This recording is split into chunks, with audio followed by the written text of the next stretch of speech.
नमस्कार, लोकमत राजस्थान में आप सभी का स्वागत है। मैं आपके साथ मोनिका राठौड़।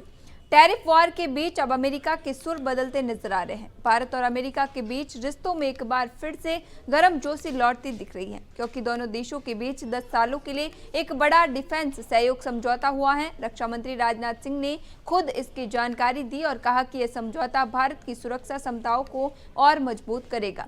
ये डील न केवल रक्षा क्षेत्र में सहयोग बढ़ाएगी, बल्कि दोनों देशों के बीच टेक्नोलॉजी ट्रांसफर और सामरिक साझेदारी को भी नई दिशा देगी। आइए देखते हैं हमारी खास रिपोर्ट में।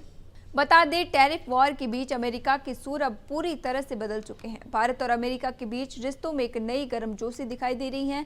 दोनों देशों ने 10 सालों के लिए एक बड़ी डिफेंस डील पर हस्ताक्षर किए हैं, जो आने वाले दशक में रणनीतिक साझेदारी को नई दिशा देगी। रक्षा मंत्री राजनाथ सिंह ने खुद अपने एक्स हैंडल पर जानकारी दी है और उन्होंने बताया है कि मलेशिया के कुआलालंपुर में अपने अमेरिकी समकक्ष पीटर हेगसेथ के साथ मुलाकात के दौरान ये अहम समझौता हुआ।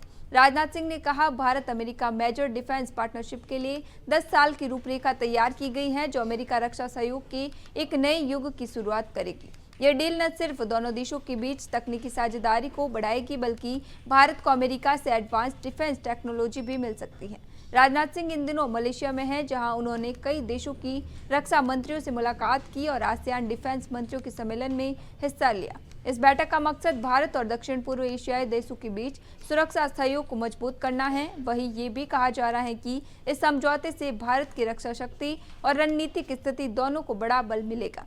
टैरिफ विवाद के बाद अब दोनों देशों के बीच ये डिफेंस डील संकेत देती है कि भारत अमेरिका रिश्तों में एक नया भरोसेमंद अध्याय शुरू हो चुका है। वहीं ये संकेत है कि टैरिफ विवाद के बाद अब दोनों देश फिर से सहयोग के रास्ते पर लौट रहे हैं। ऐसी ही तमाम खबरों के लिए बने रहिए लोकमत राजस्थान के साथ।